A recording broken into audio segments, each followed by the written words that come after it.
Okay, good day, everyone. Good morning, good afternoon, good evening, wherever you are listening at the moment. It is my pleasure to welcome everyone to this forum on the role of local communities and indigenous peoples in Asia in ecosystem restoration and conservation. This is convened by the International Land Coalition Platform on Locally Managed Ecosystems. This forum will also serve as the ILC's regional launch of the UN Decade of Ecosystem Restoration in Asia. As we all know, ecosystems are the main backbone supporting life systems on Earth. Unfortunately, these ecosystems have been abused and degraded. These are now impacting negatively on people and the world we live in.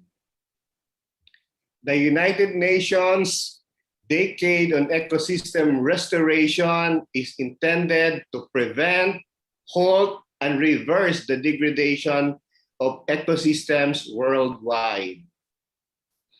As the ILC platform have studied and documented local initiatives on managing ecosystems are effective tools in achieving biodiversity and ecosystem conservation. 16 ILC member organizations from 8 countries in South Asia, Southeast Asia, and Central Asia are working to contribute to this global initiative by strengthening the tenurial security of communities towards sustainable ecosystems management.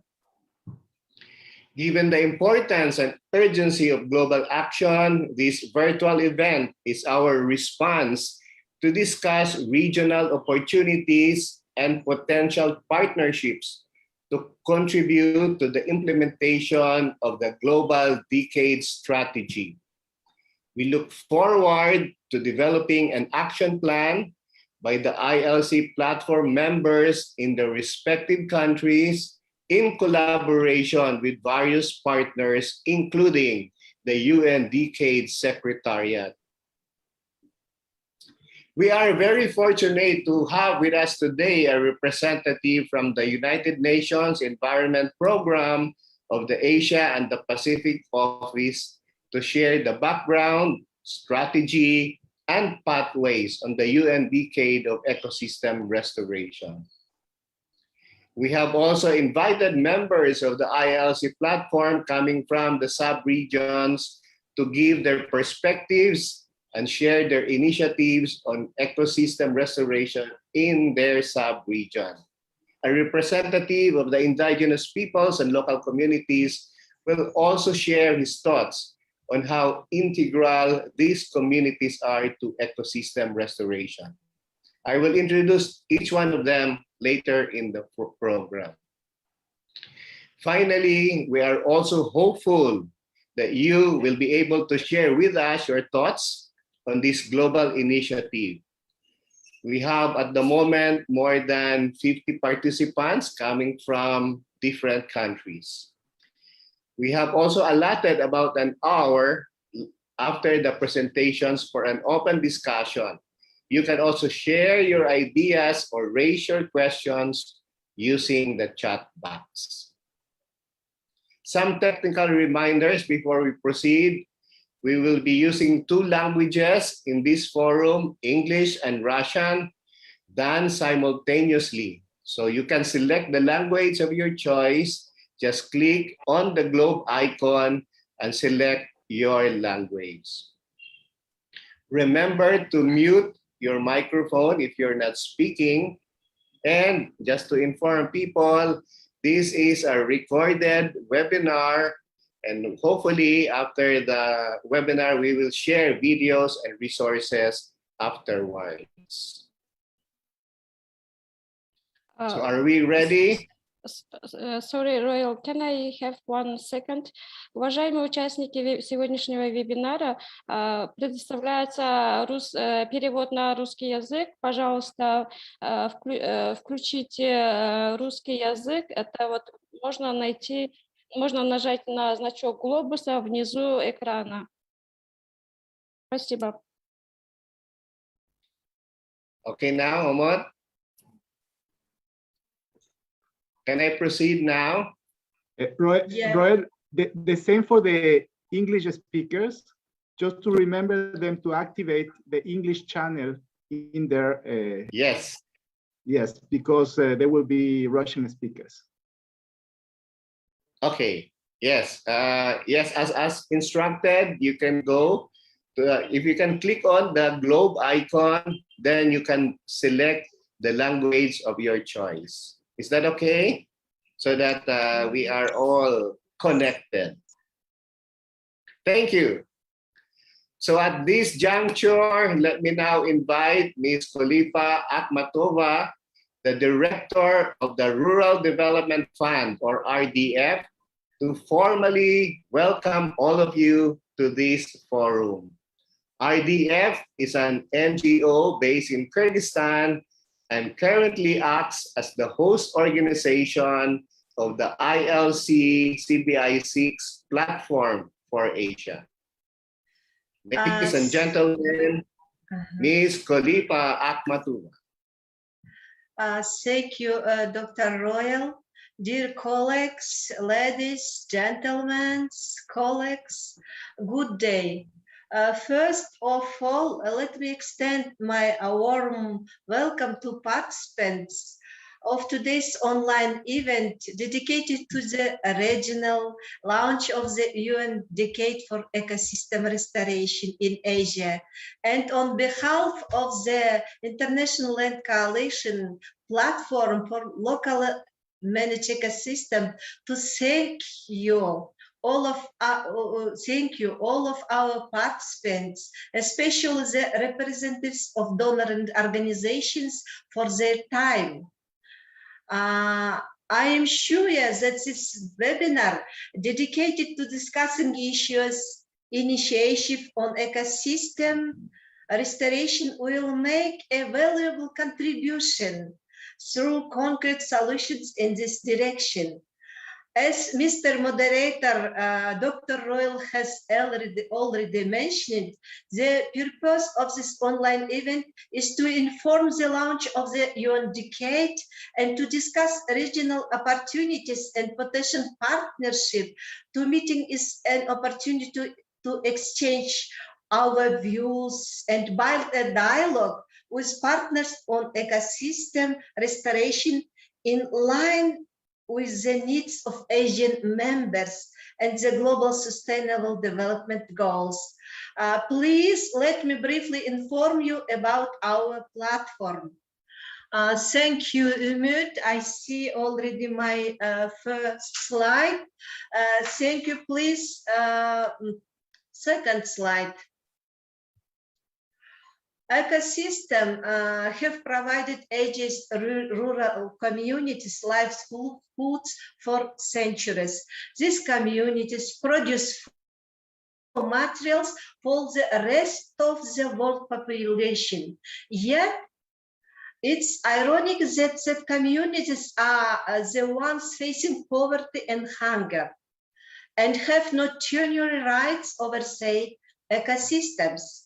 Local communities and indigenous peoples are most vulnerable to the effect of climate change and ecosystem degradation and other external shocks. We have 16 members of the ILC in Asia from 8 countries of Central Asia, South Asia, and Southeast Asia, have committed themselves to work toward restoration and better management of ecosystem under ILC Asia Ecosystem Restoration Platform. There you see it's APP from Thailand, Institute Ecology and Sustainable Development from Kazakhstan, GKPP from Indonesia, JASIL from Mongolia, Consorts, KPA, Indonesia, Kyrgyz Association, Forest and Land User, Kyrgyzstan, Kyrgyz JIT from Kyrgyzstan, MLA from Angola, NGF Forum from Cambodia, Philippine Association for Intercultural Development in Philippines, Prayatna Samiti, Rural Development, it's from Kyrgyzstan, Sara from India, Star Kampuchea from Cambodia, UVA from Kyrgyzstan, and XSF from Philippines, and we have forgot our sorry, first from India. Please, second slide to mute or Andita. Our collective goal is strengthen the general security of communities is a way to ensure and recognize the efforts in ecosystem management. This will be done by developing and implementing ecosystem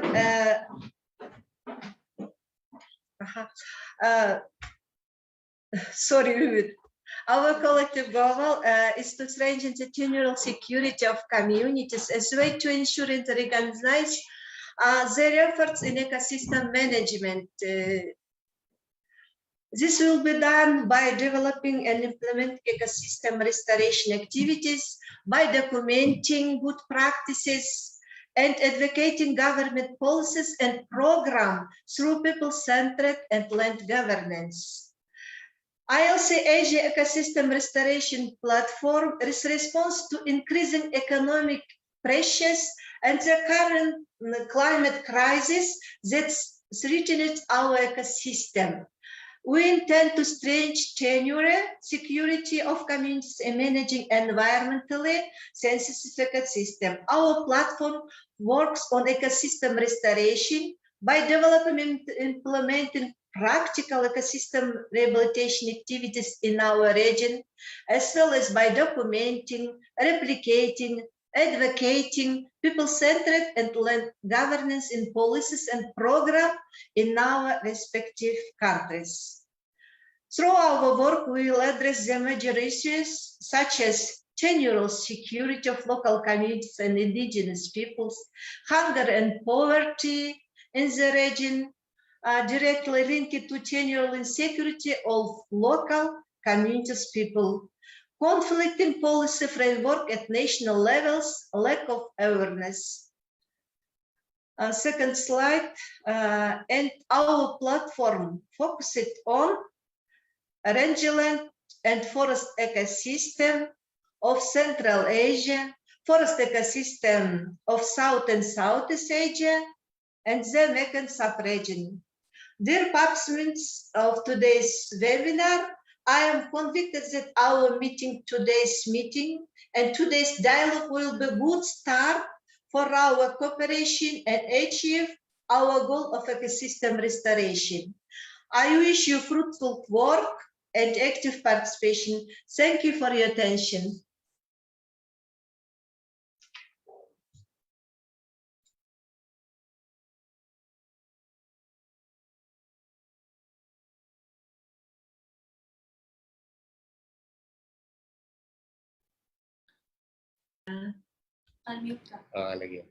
Thank you so much, Kolita, for welcoming the participants.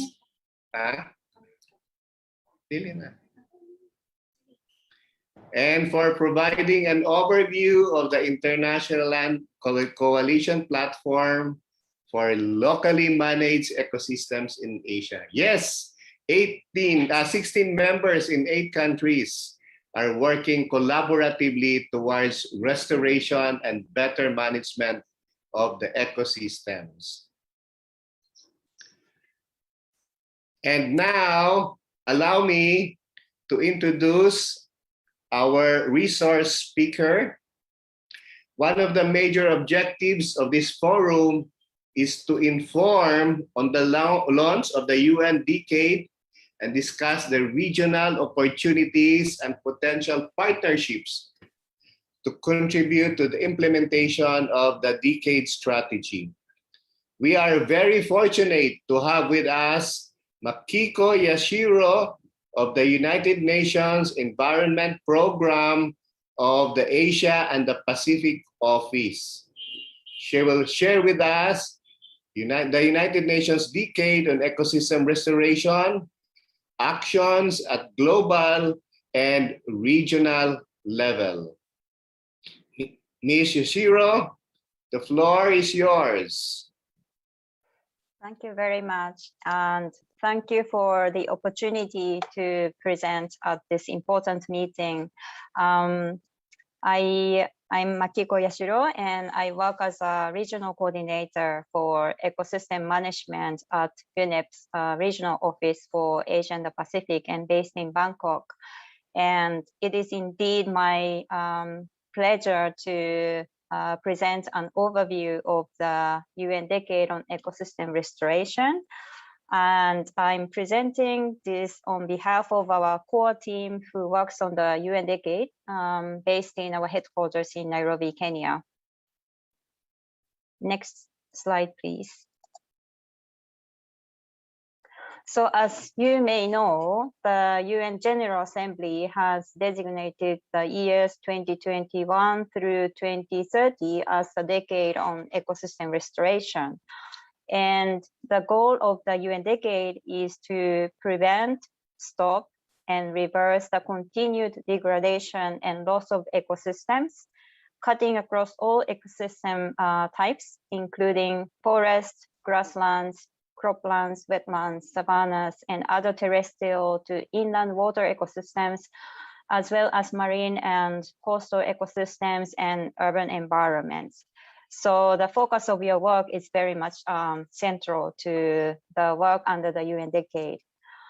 And the UN General Assembly has tasked the FAO and UNEP to lead its implementation. So what I'm presenting today is an overview of our joint efforts implemented together with partners. Next slide, please. A strategy for the UN Decade on Ecosystem Restoration is available online. So if you have not yet looked at this strategy, please do visit this website and download the strategy.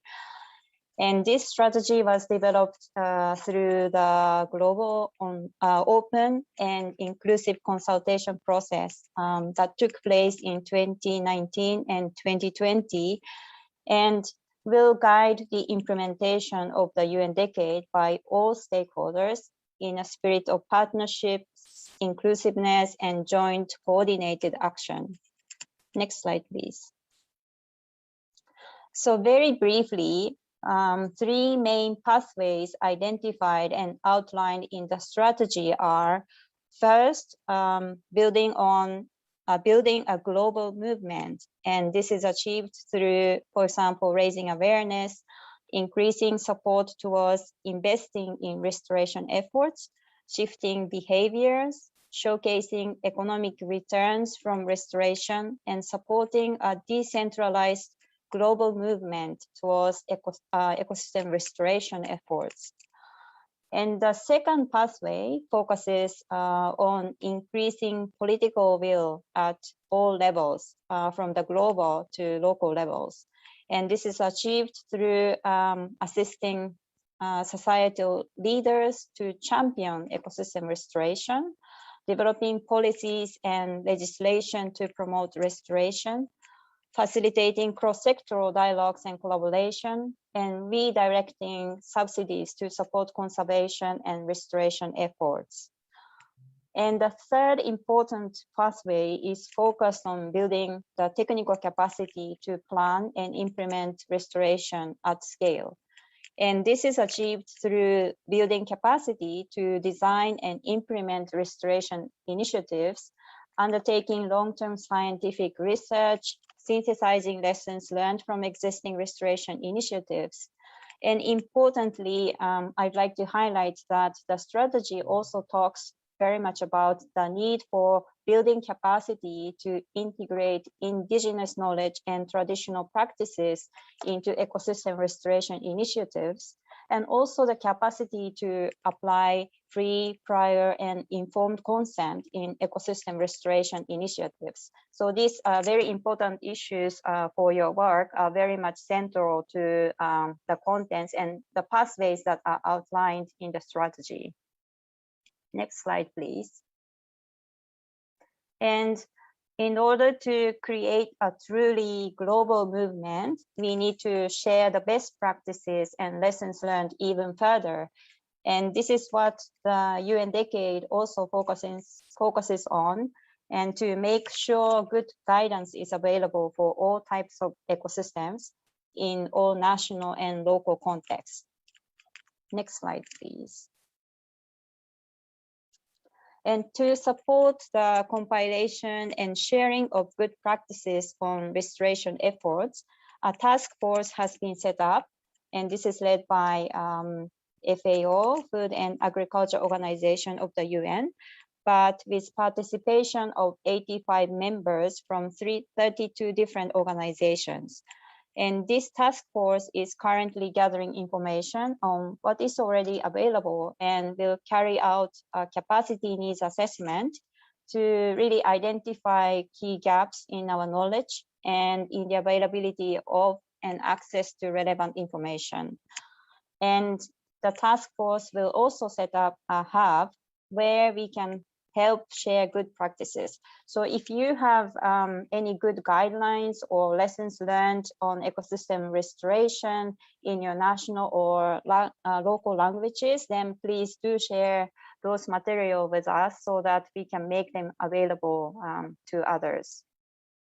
Next slide, please. And given the very different nature of terrestrial and marine ecosystems and the tools that can be used to monitor progress in restoration in these, the setting up of a coherent monitoring framework is not really an easy task and not something that any organization can do on its own. So we have reached out to many different experts across the globe, and we now have 212 experts across 82 organizations actively involved in the monitoring task force. And we have set up 2 subgroups focusing on the biophysical aspects, one for terrestrial ecosystems and one for aquatic ecosystems. And the third one is looking at socio-economic benefits accruing from restoration efforts. Next slide, please. And there are other task forces led by various agencies, including the Science Task Force led by IUCN, Finance Task Force led by the World Bank, looking at the opportunities for scaling up public and private resources for ecosystem restoration. And there's also the Youth Task Force led by children and youth organizations that are accredited to UNEP. Next slide, please. And in terms of the communications efforts, the UN Decade is taking a very novel approach, and the one based on new power, meaning everyone is invited to contribute to the decade and make it their own. And these contributions will, of course, be guided by solid science and the latest knowledge about good restoration practices. And this approach will also elevate government ownership of the UN Decade. And the decade does not introduce new international goals, but rather it is really designed to accelerate progress towards existing goals and targets. And the UN Decade is not designed to put new reporting and monitoring obligations on governments, but really it is to help elevate and scale up and accelerate what is already underway. So in 2030, we as a global community can really look back on a UN Decade that did have tangible and additional impact. Next slide, please. And for the World Environment Day celebration on the June 5th, there were a series of events and activities that took place around the world, with the official launch of the UN Decade held with the UN Secretary General and heads of state and government and other dignitaries. And this official launch of the decade was followed by the World Environment Day celebration hosted by Pakistan in this region to create strong momentum to inspire on-the-ground actions on ecosystem restoration. And this momentum should continue beyond the World Environment Day, with 100+ leading organizations already joined as official UN Decade partners, and with increasing number of restoration initiatives registered through the UN Decade's digital hub. Next slide, please. And one of the areas where our work at UNEP on ecosystem restoration has increasingly focusing on is related to innovative financing mechanisms to facilitate the flow of private capital in ecosystem restoration. And we have been engaged in setting up various financing facilities listed in this slide, which provide co-financing for the development of new funds for forest restoration projects, and support project pipeline development, and support restoration entrepreneurs in developing attractive business models of restoration, or providing a matching platform for projects and investors. So we look forward to collaborating with partners in the region in further operationalizing these innovative financing mechanisms to really scale up the efforts on ecosystem restoration. Next slide, please. And in terms of specific efforts we are involved at the regional level, which might be relevant also to you and for your consideration, policy dialogues related to the UN Decade on Ecosystem Restoration will be an integral part of the discussions at the 4th Forum of Ministers and Environment Authorities of Asia Pacific, which will be held from 5th to 8th of October this year, hosted by the Republic of Korea. And this forum provides a platform for countries in the region to provide inputs to the resumed 5th session of the UN Environment Assembly, UNEA 5, Step 2, which will take place in February next year in Nairobi, and will focus on the overall theme of strengthening actions for nature to achieve the Sustainable Development Goals. And the discussions will prominently capture the UN Decade on Ecosystem Restoration and will provide opportunity to building political momentum and strengthening commitment by the governments and other stakeholders in the region towards restoration efforts. And I would also like to highlight that prior to this ministerial forum for Asia Pacific in October, on the 4th of October, there is Asia Pacific Major Group and Stakeholders Forum, which will be organized virtually, which will be attended by the participants from major groups, including indigenous peoples, NGOs, as well as businesses and the scientific community. And this forum provides an opportunity for major groups and stakeholders to feed into the discussions at the Regional Ministerial Forum, as well as UN Environment Assembly next year.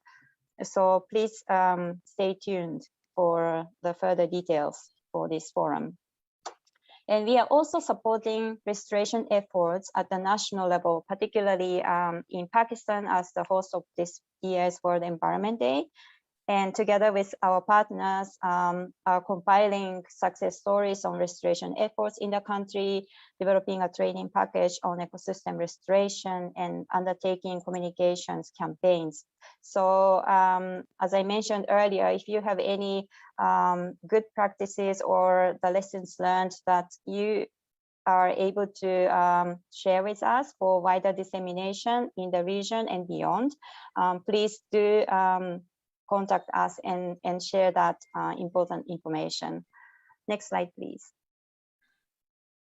Yeah, so this brings me to the end of my presentation. So thank you very much again for this opportunity, and I wish you a fruitful meeting and discussions.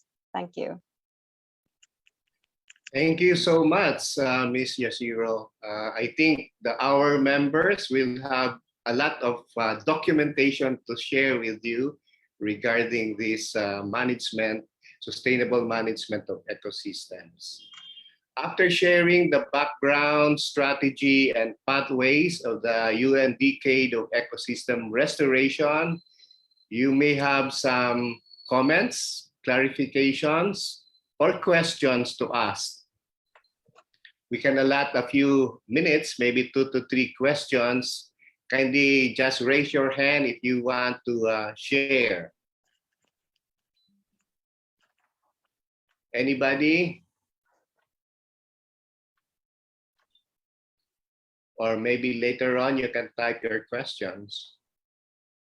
Yes, I will be happy to also respond in comment boxes. So if you have any questions or requests for more information, please let me know also through chat box. Okay. There's a comment here from Alfian.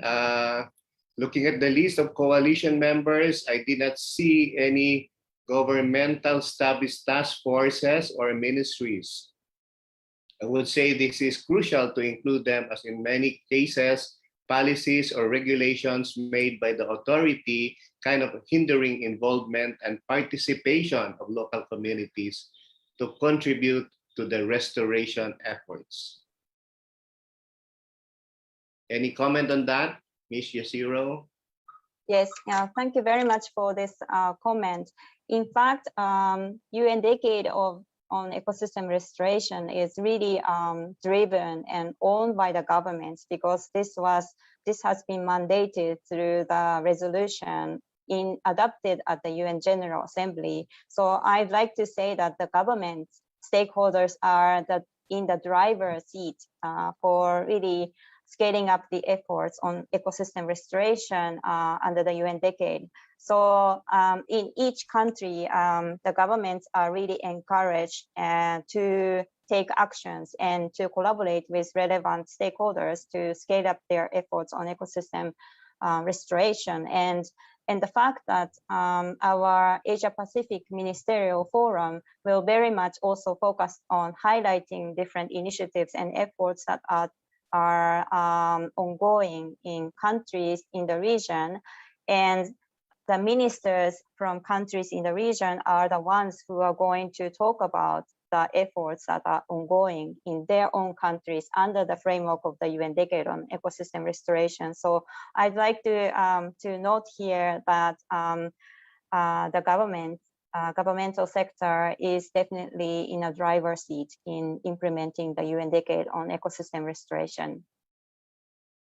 Thank you, Yashiro, for that response. David, are you raising your hand? Yes. And just to start this discussion, I think it's important also,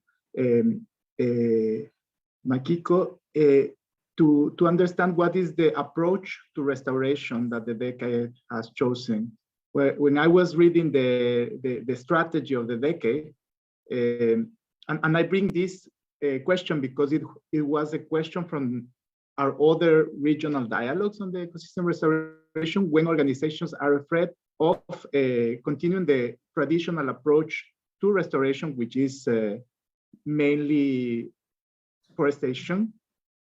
And please, can you develop better this approach, this integral approach on restoration, which brings together conservation, restoration, sustainable use, and the role of land use planning on this conservation approach?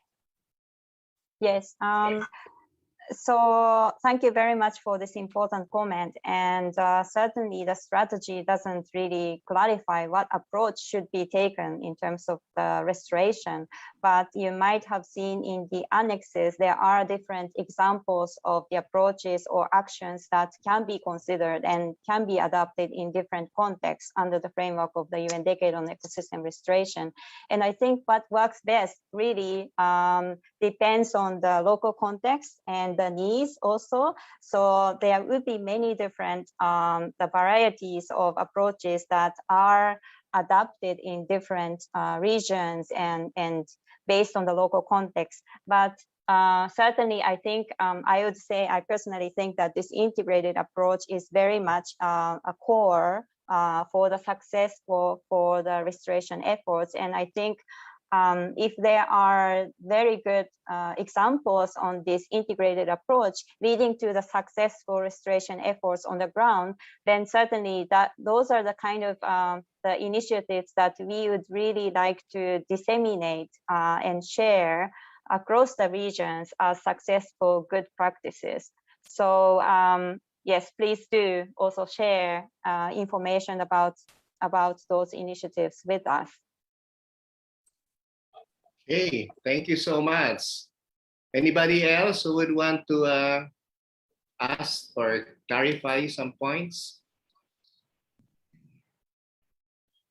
Okay, if none, we can proceed with, let me now call on David Rubio of the ILC Secretariat. David will share with us the ILC commitment on ecosystem restoration. Go ahead, David.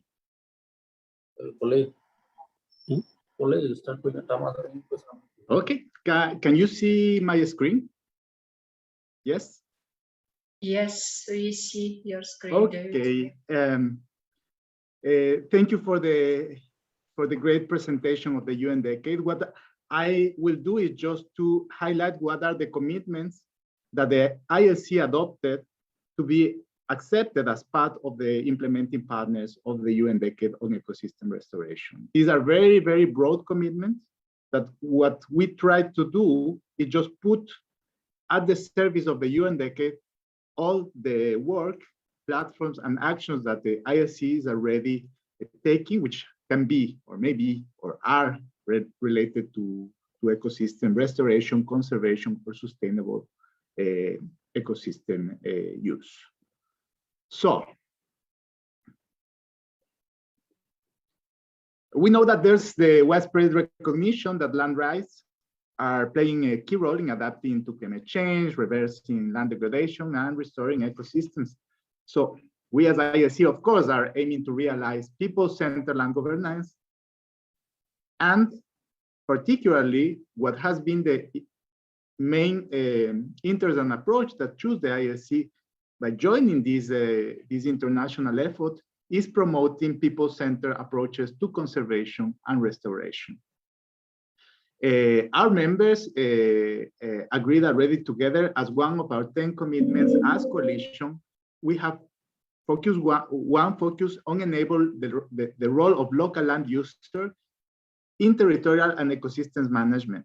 And that's the main goal of our platform in locally managed ecosystem, which is organizing this dialogue. As ILC, we have around the globe over 60 platforms, of which 30 are land platforms at country level, but other 30 are platforms at regional or global level. So we would like to put all these platforms on the consideration and as the ILC contribution to the UN Decade. So as many platforms and processes we can link to the decade, we will be more effectively contributing to the implementation of the decade. We have in Asia particularly, we have different platforms that can be linked. Of course, that the main platform, which is taking the UN Decade as one of the priorities of its work, is precisely the locally managed ecosystem, which is organizing this dialogue. But we do have also platforms on indigenous peoples, land and environmental defenders, rangelands in Central Asia and South Asia, as well as many national land platforms. At global level, we do have also the Rangelands Global Initiative, the Defenders Coalition, an international campaign on land rights called Land Rights Now. Landmark, we're supporting Landmark, which is a global database and map on indigenous peoples and local communities, critical information. And we have another monitoring initiative called Landex, which is focusing on monitoring land rights at country level.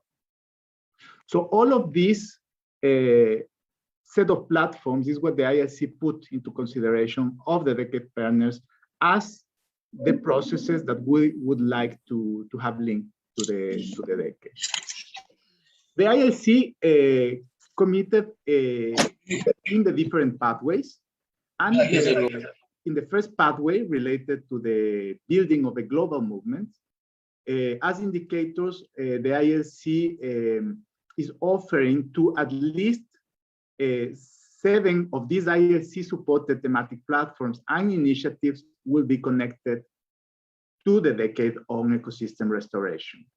We will commit that at least 8 peoples or communities will be reached by the UN Decade through case studies or evidence linked to the Decade.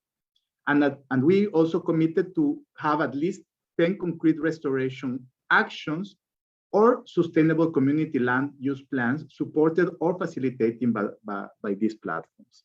All these commitments are not only for Asia. I'm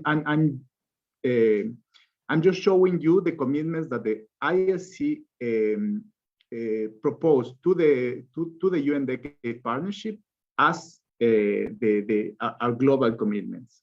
Of course, that each region will find its own path and way to contribute effectively to the Decade.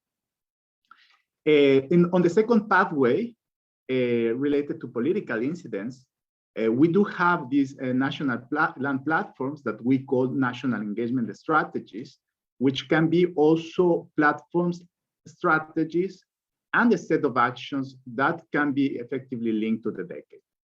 The ILC is also supporting dialogues and advocacy for the implementation of the Declaration on the Rights of Indigenous Peoples. And that could be also, and particularly through our initiative on Indigenous Peoples for Asia, could be another way of contributing and linking to the UN Decade. As an indicator on the second pathway, we choose to have at least 20 national or regional platforms linked to the UN Decade. In the third pathway related to capacity development, we put into consideration and into the service of the Decade the different initiatives and facilities that we are supporting at global level related to overall land monitoring through Landex, which is our national land monitoring tool, through Landmark, which is the global database on Indigenous peoples and local communities critical information, and they are building this global map on the situation on Indigenous peoples and local communities, and also through the ILC Learning Labs, which are all the set of the learning events that virtually or in person the ILC is supporting across the regions and countries. As an indicators on the pathway 3, we consider to have at least one compendium of good practices for ecosystem restoration published and linked to the hub of the UN Decade. And also to contribute through at least 3 regional peer-to-peer exchanges and or primary research on ecosystem restoration. These are only the overall commitments for the ILC when we ask to be part of the UN Decade process. Of course, that the actual opportunities in each region and each country will depend on the actual opportunities, ongoing activities, and future planning of our platforms that can be effectively linked and contributing to the UN Decade on Ecosystem Restoration. And of course, we will try to use as much as we can the channels of information as the Generation Restoration hashtag, which is very important. We should integrate them in all our messages that as coalition we will be sending around restoration, conservation, and sustainable use of ecosystems. And we are looking forward to really a good discussion today and to define what would be the best strategic opportunities and actions that from the region can be taken to contribute to the Decade implementation. Thank you very much. Thank you, David. Thank you for that sharing. I think it gives us that global perspective of what the ILC is will be able to contribute to this global decade of restoration. I think we'll now move on to sharing of the experiences from Asia based on the sub-regions. We have three sub-regions, three sub-region representatives who will be sharing, and the other one is from the IP and the local community perspective. We will reserve our questions after all the presentations, and that's the time when we can discuss more. We have allotted like 50 minutes for that. But for now, let's try to hear, let's hear the sharing of Mr. Gam Shemray, the Secretary General of Asia Indigenous Peoples Pact based in Thailand. Gam Shemray is a Naga, and he is devoted human rights activist for almost 30 years. He has held important positions and was part of several civil and democratic rights initiatives. As the current Secretary General of AIPP, he envisions to contribute to advocating the pursuit of indigenous people's rights and democratization in Asia. He is also one of the 6 experts from the UN Decade on Ecosystem Restoration Science Task Force representing indigenous people's voice. The Science Task Force is convened by IUCN as a pillar of the UN Decade to deliver a foundational think piece on ecosystem restoration as well as to support science throughout the decade. Ladies and gentlemen, please welcome Mr. Gam Shemray talking about indigenous peoples and traditional knowledge on ecosystem restoration in Asia. Gam, your floor.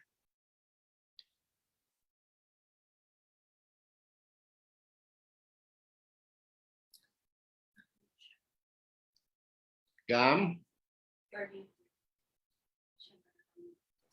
Please tell him to unmute the microphone. Unmute, please.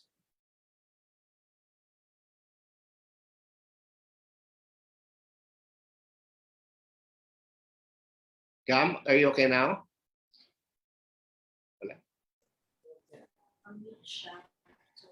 His microphone is still on mute mode, sir. And Andita, please unmute. Okay. Thank you.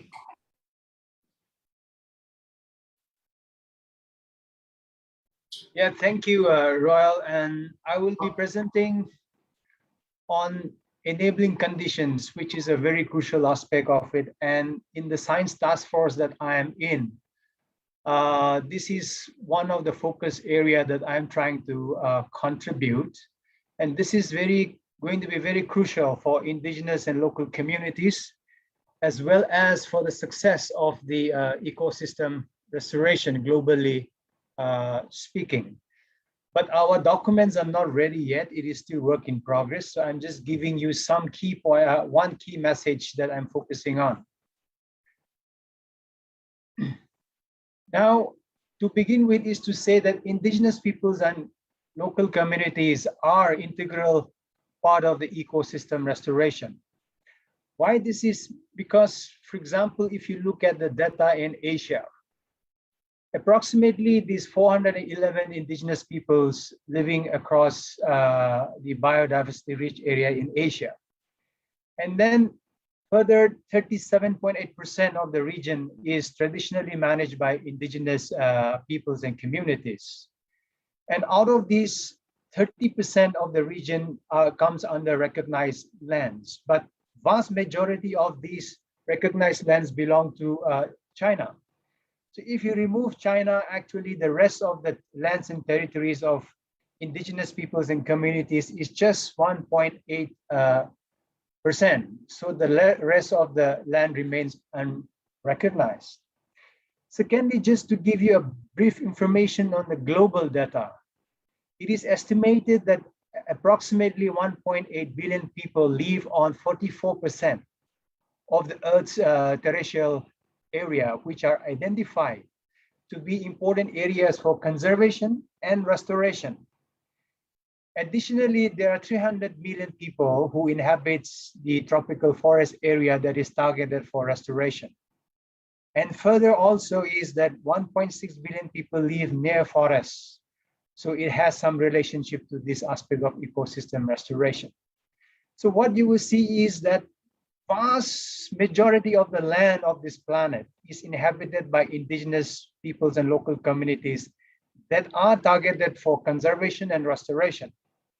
So if we are to meet and achieve these global targets, this is going to have monumental impact on indigenous peoples and local communities, either negatively or for good. You know?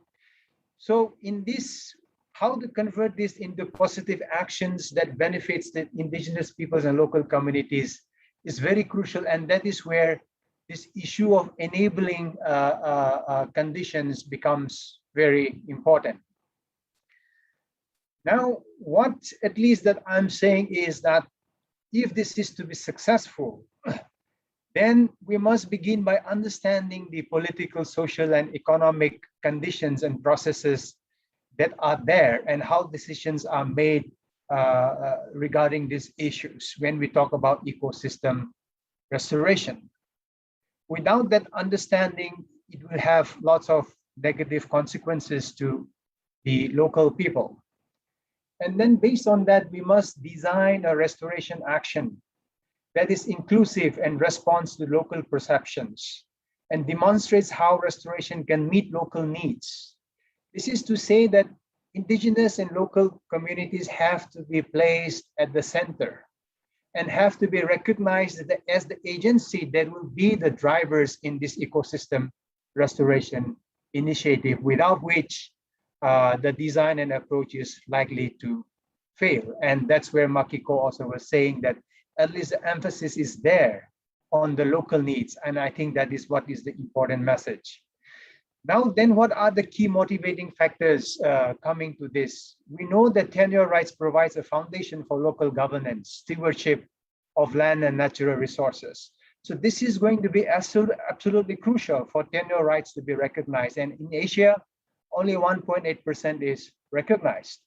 But recognition alone is not sufficient. What is needed is we have to enable the right to self-determination of indigenous peoples. If we are to activate and enable the agency of indigenous peoples and local communities. And that is the only sustainable way and a long-term approach to ecosystem restoration that is very important. But also we are also situated in the larger economics and larger polity. And that is why recognition of rights is important, but enforcement of rule of law must be there so that defenders issue, which David was mentioning, is also addressed. An accountability mechanism, so that this accountability mechanism is designed to fulfill the needs and the agency of the local processes. So it's about participation in the local initiative, not imposing a top-down approach. That would be very crucial in the approach to this ecosystem restoration. Now, just coming to the last part is that governance becomes very important. One of the crucial problems we have is that all commitments and agreements are made, but it does not lead to implementation. So all these restoration pledges has to be integrated into the multiple political and regulatory levels so that these national aspirations are mainstream to protect the local interests, and indigenous territorial governance has to be also recognized. So the final point is that indigenous knowledge and science has to work together towards co-creation. I don't have time to explain this, but maybe we can come back when we, in the question hour, how this thing should be working and what we actually mean by this co-creation of knowledge and knowledge systems working together. Thank you, Royal. Thank you, Gam. Thank you for that very, in a way, deep but applicable guidelines that you have been promoting. For our next speaker, he will be talking about local initiatives on ecosystem conservation and restoration in South Asia. This will be done for us by Mr. Bubu Panda of the Foundation for Ecological Security in India. Mr. Panda has been working on conservation and community-centered management of local natural resources like forests, village common lands, and water bodies for more than 25 years in central and eastern Indian states. He is a passionate practitioner and researcher on land tenure regimes, indigenous knowledge and natural resources management, and local governance. He has research publications on natural resource management and livelihood to his credit. Ladies and gentlemen, please welcome Mr. Bubu Panda.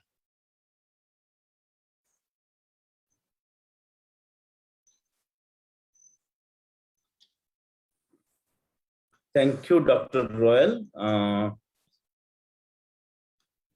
Good afternoon, everyone. All the members of ILC, people from the ILC Secretariat, from the Regional Coordination Unit, from the UN organizations who are present here.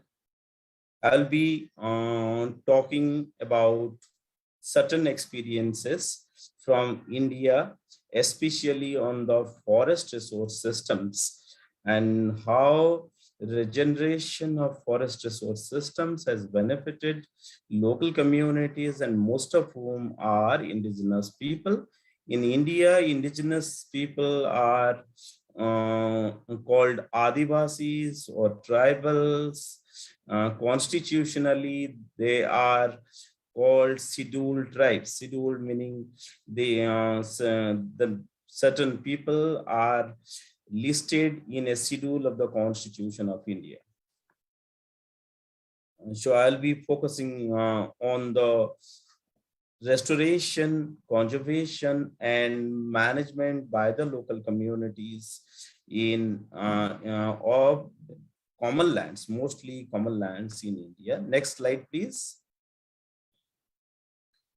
If you look at some basic statistics about India, there are 350 million people who are directly dependent on common lands, water bodies.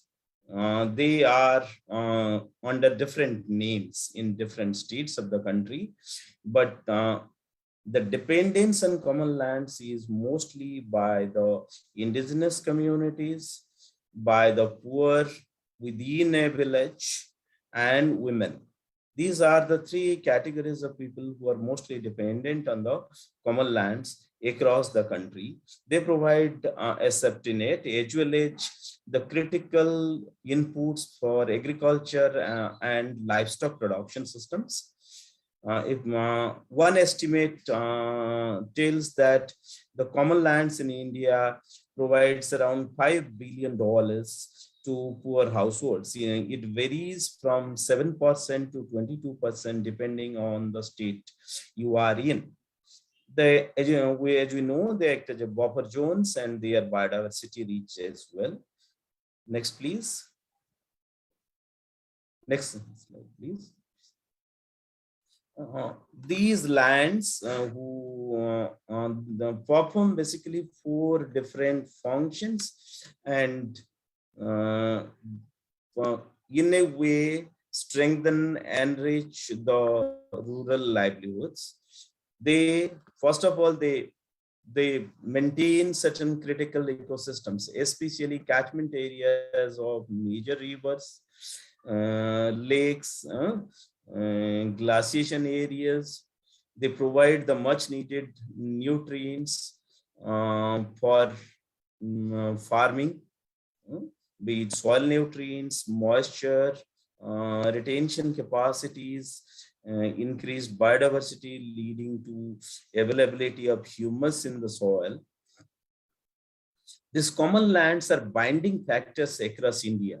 Binding factors meaning all private lands, often we are all aware of their own binding principles, but these common lands creates an enabling condition, is my previous speaker was saying, that communities come together, form institution, frame rules, and come up with management plans for managing such lands. In a way, this builds social cohesion and enables collective action on the part of the village communities. And these lands are across India, especially in central and forested parts of India. Our farms and forests are linked.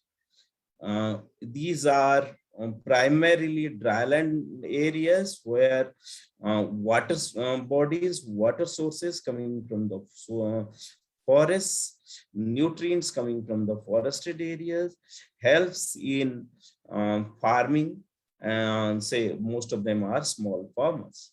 There are direct income derived from the common lands, like selling the forest products, fuel, fodder, which are directly sold, and this income varies from say 5% to 17% in different parts of the country. Next slide, please. Over a period of time, these lands are getting degraded, primarily on account of lack of secure tenure over these lands. These are often classified as wastelands from the British, from the period of British rule. Wastelands, waste because no revenue was collected from those lands. That's why these were called wastelands. But they perform critical functions in village life. So, similarly, over a period of time, due to lack of ownership, investment in these lands, both by the state and by the people, had dwindled, resulting in large-scale degradation of these ecosystems, especially areas of village common lands, water bodies, forests, which are called village forests or forests within the boundaries of the villages. Pasture lands, all these have degraded over a period of time. So it's a matter of strategy. So we thought that three things are critical for restoration of these ecosystems.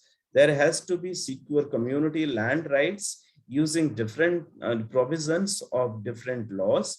For example, in India, we have recently enacted a law called Forest Rights Act, which recognizes community forest rights by village.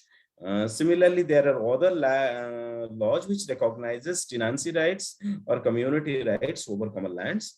Similarly, resource management plans has to be prepared. We have local self-governance institutions called Gram Panchayats who are authorized to prepare management and governance plans of such lands. And investments needs to be made from public funds. By accessing public funds, these funds can be accessed by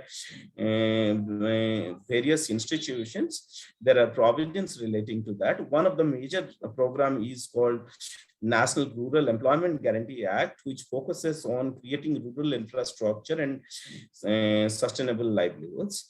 The outcome we are looking at is the better ecological health and resilient rural livelihoods. Next slide, please.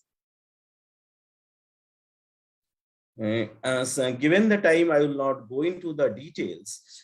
I have already mentioned the broad strategy in terms of a functioning village institution, which takes care, identifies, maps, and manages these common lands. Over a period of time, they apply for community land rights, and there are processes over a period of time. These community land rights are recognized. They work with the Gram Panchayats for preparing management plans and help in accessing public funds for investment in improving these lands, in restoring these lands.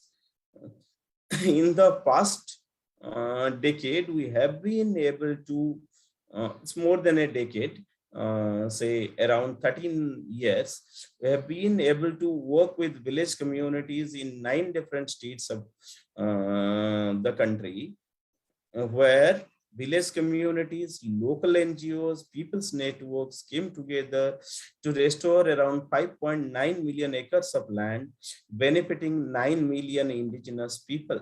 Most of them are what we call tribals. Okay. Next slide, please. This is just, some snapshots of what has happened to the same land. You can see from the picture from the same angle in July 1986, in a location where we started walking much earlier, in the same location. This is a highly degraded piece of land. And this is the picture in July 2006, after 30 years. So the next slide, please. This is from the western part of the country, where there's a highly degraded forest lands in the Aravalli hills of Rajasthan. These were treated. There are soil moisture kind of interventions and vegetative kind of interventions. You can see the changes before. This is August 2004 picture. Next one is the October 2017 picture. The changes that has happened over the past 13 years in that particular landscape. Next, please. We tried to do a study where we could what is the benefit of this restoration activities.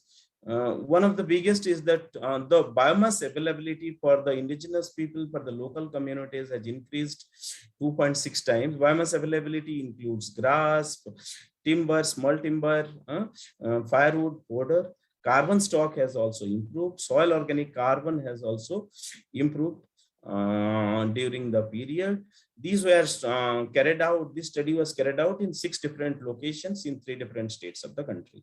Next slide, please. So with this, I come to the end of this presentation. I'll be happy to take questions. Given the time, I had to limit the presentation to the major strategy and the outcomes of it. Thank you. Thank you, Mr. Panda. I think a very interesting presentation and also some accomplishments over time. I think those are, I'm sure a lot of will be wanting to ask you some clarifications or questions, but I would like to advise people that let's just finish the 2 other speakers before we open the floor for discussion. If you want also, you can write your questions in the chat box so that the speakers can be prepared in answering your questions. So from South Asia, we will now proceed to Central Asia.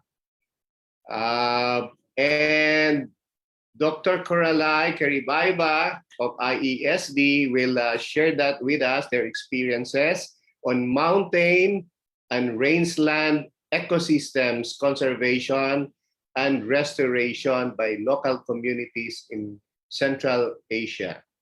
Just as an introduction, Dr. Coralay is the director of the Institute of Ecology and Sustainable Development based in Kazakhstan. She's also a scientific and technical correspondent of international conventions of the Republic of Kazakhstan. She has a doctoral degree in biology and an honorary professor of the Vienna University and member of the International Academy of Sciences Ecology of the Republic of Kazakhstan. She has a very extensive experience in working with international organizations on the issues of implementation of environmental projects in the south of Kazakhstan. Ladies and gentlemen, Dr. Coralay Karibaiba.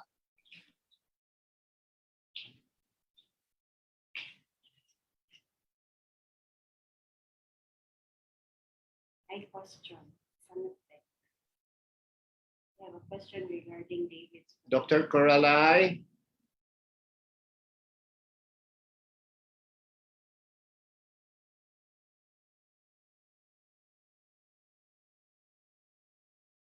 Siya kung imunin.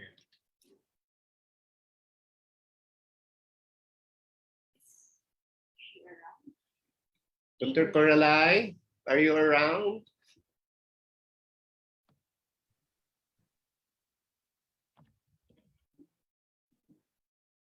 Yeah.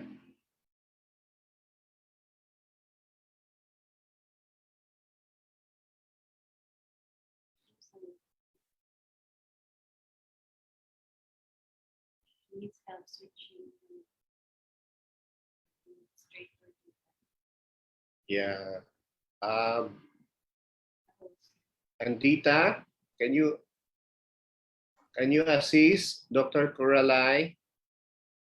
I have sent her message already. I think she now will be ready.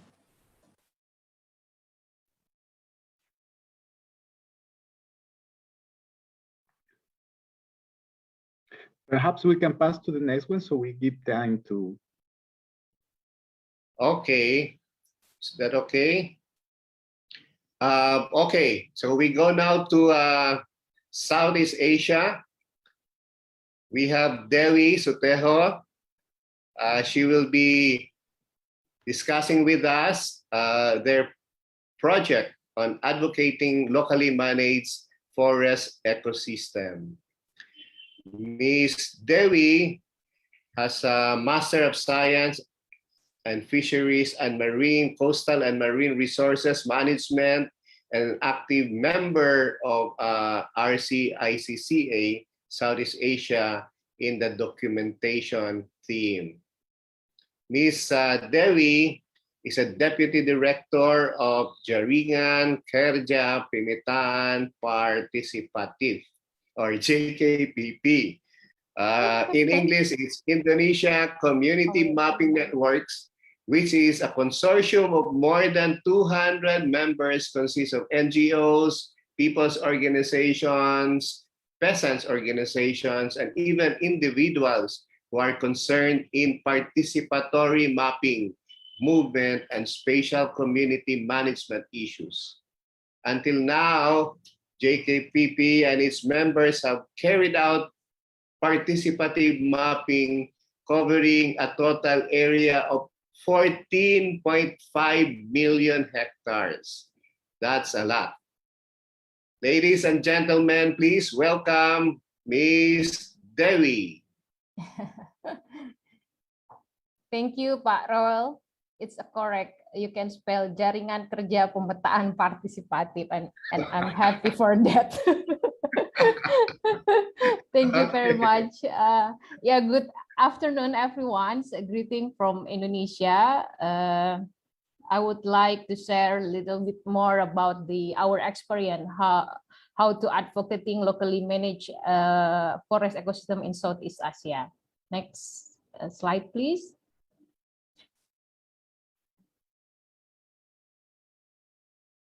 Next slide, please. Yeah.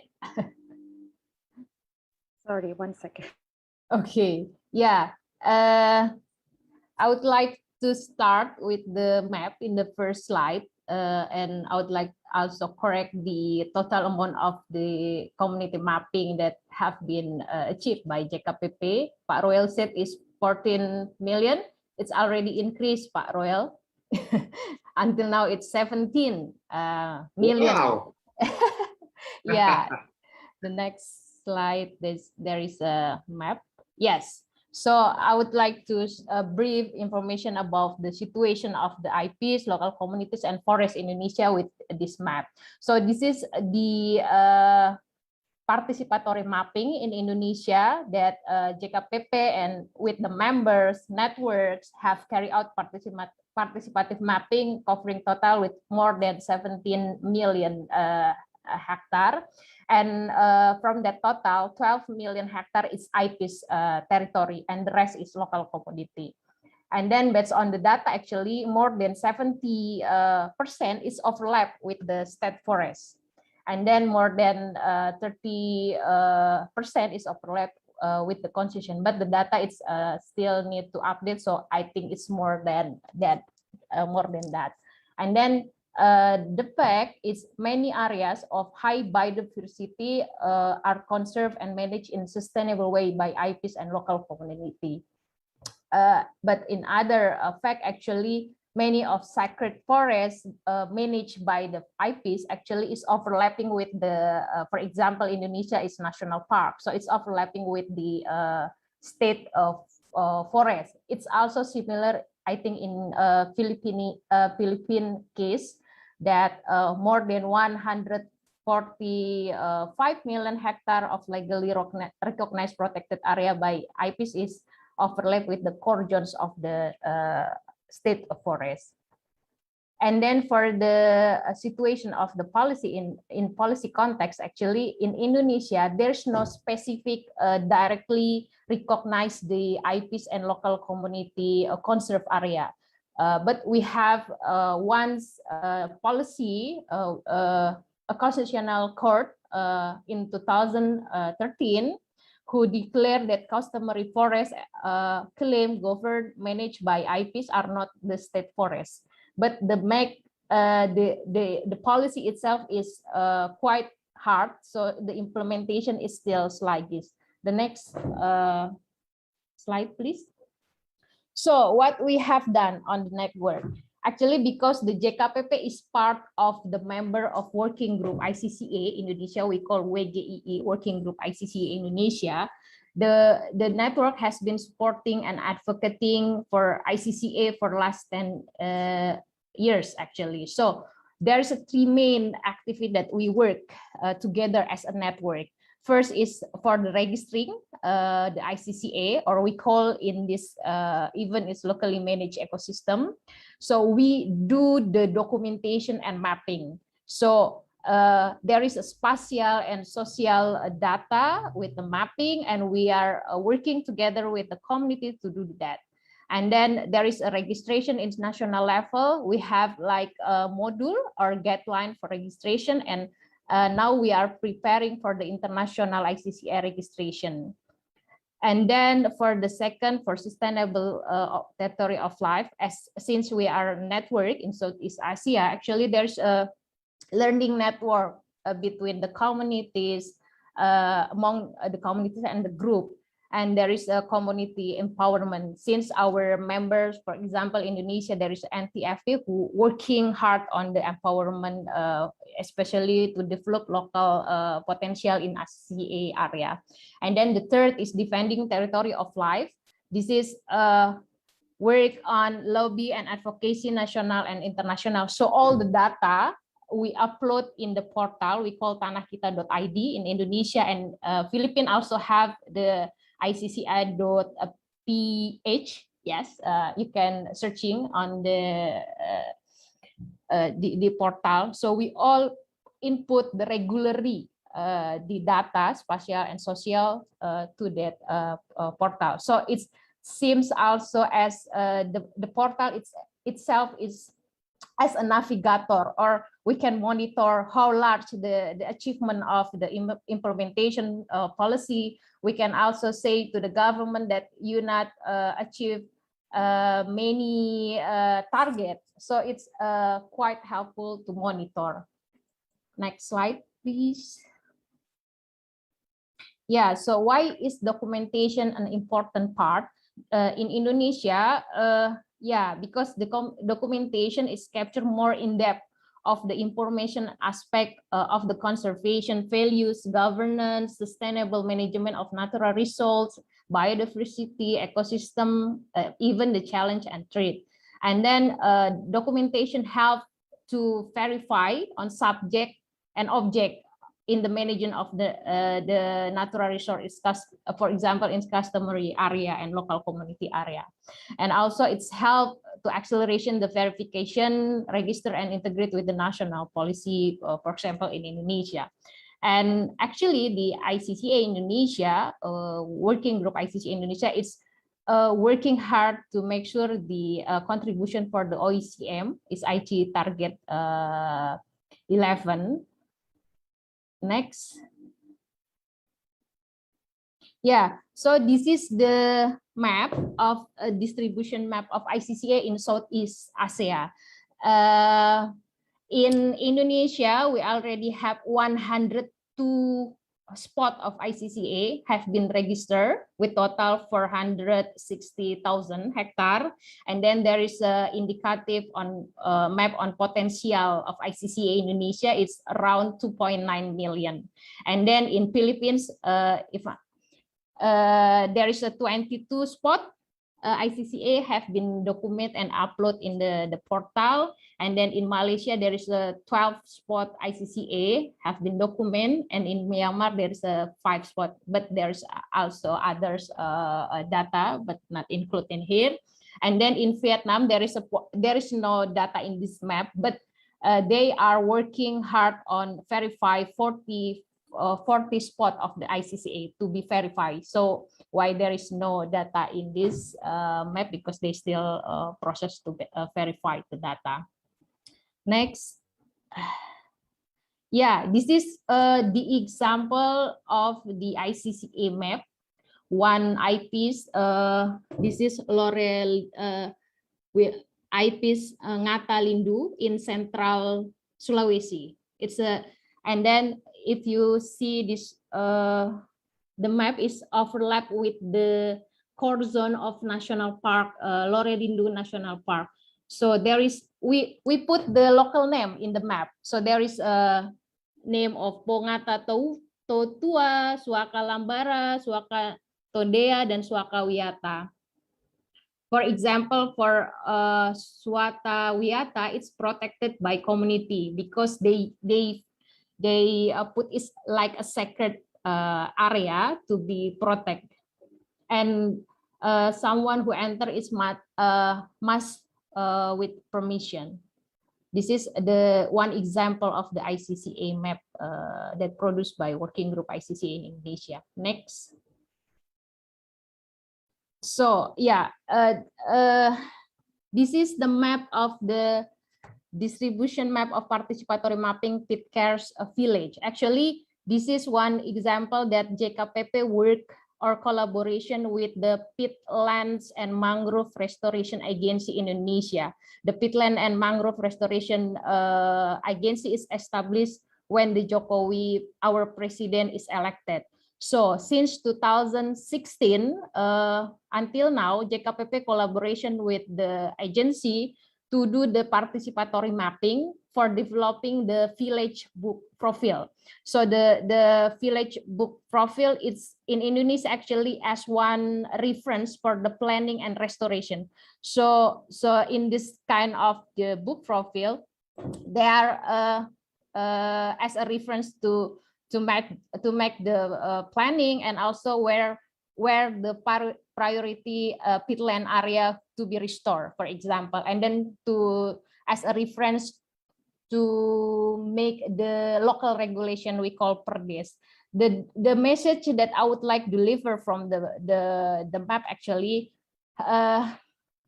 Actually, the Peatland Restoration Agency adopt our participatory mapping to do the restoration. It's a good example how the restoration adopt the participatory mapping method. Next. The challenge, yeah, there is an opportunity gap actually as a policy that not always translate to enforce legal recognition of local or indigenous community conserved area, because somehow there is complexity of administration and procedure for the recognition of IPs itself. And then the second is contra policy, because somehow there is a, yeah, let's see, like I say mentioned, there is a court concessional court 2013 who recognized the IPs, but the other hand, the government also released the the policy that give easily investment for the investor, give the land, forest for the investor. So why I said this is contra policy. And then 3, there's the structural violence, criminalization, encroachment also in Myanmar and Philippines in Indonesia. The last slide, Pak Royal. Recommendation. Yeah, the most thing I think Pak Gam also mentioned about this one, how to recognize and respect the contribution of IPs and local community to biodiversity by expediting the appropriate legal recognition of their right, their governments. And then second, ensuring strong commitment from the national and international policy, because somehow there is a gap between the international instrument with the national. And then the last is protect indigenous people and local communities against the violence. That's all, Pak Raul. Terima kasih. Nah, sorry, Terima the last. kasih. Terima kasih. Terima kasih, Dewi. Thank you so much for that great presentation. Terima Can we kasih. now, Lipa, can we, is Dr. Coralai ready already? Yeah, I think she's ready. Coralai, Да, я готова. Ага. Yes, yes, yes. Thank you so much, Dr. Coralai. Go ahead. Приветствую всех вас и приношу свое извинение за техническое такое несоответствие, что не смогла своевременно подключиться. Я коротко расскажу, потому что есть о чем рассказать, и подготовила хорошую презентацию, но из-за времени в этот раз от нас в Центральной Азии выступала Кулипа из Кыргызстана. Я поэтому в целом расскажу, что делается у нас в Казахстане. Уважаемые друзья, партнеры, вы прекрасно знаете, что Казахстан в Центральной Азии занимает ведущее положение во всех экологических конвенциях и ведет работу именно в рамках по программе установления целей международных конвенций, именно Land Degradation Neutrality, восстановление, нейтральный баланс деградации земель. Вы прекрасно знаете, что у нас в Казахстане реализуется ряд уже государственных программ, которые с прошлого года начали финансировать государственные программы по улучшению, восстановлению деградированных земель и улучшению сельских жителей населения, социального положения. Поэтому сельское хозяйство в Казахстане играет очень важную роль, несмотря на все природные ресурсные богатства, которые имеет Казахстан.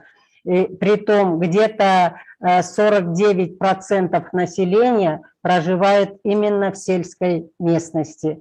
Поэтому наш институт, как ведущая организация от министерства, от правительства Республики Казахстан, выполняющие международные конвенции в Казахстане, тесно связаны с местным населением. Подготовлено нами ряд программ, которые помогают местному населению подключаться в эти государственные программы и международные. Поэтому мы именно здесь в своих работах оказываем им влияние на сокращение бедности, продовольственную безопасность и экономический рост сельского населения. По сравнению с мировой долей сельского населения в Центральной Азии 58% населения проживает в сельских районах. В Узбекистане, Кыргызстане и в Казахстане. Как показывает наша практика, в данное время из-за бедности происходит миграция из сельских регионов в городские местности, а в селах остаются старики и многодетные семьи. Поэтому вот эта наша программа и государственная, и в рамках ILC помогут, я думаю, как-то оказать содействие в решении этих проблем. Самое главное, что здесь в Казахстане, вот мы приняли именно до 30-го года программу по восстановлению деградации земель и оказать конкретные мероприятия для улучшения жизненных условий сельского населения Казахстана. 277 миллиардов тенге Казахстан выделяет на эту программу. Здесь в первую очередь будут приняты меры по вовлечению в оборот залежных и бросовых земель, потому что когда многие сельские жители переехали в город, земли остались. Это называется бросовыми землями. И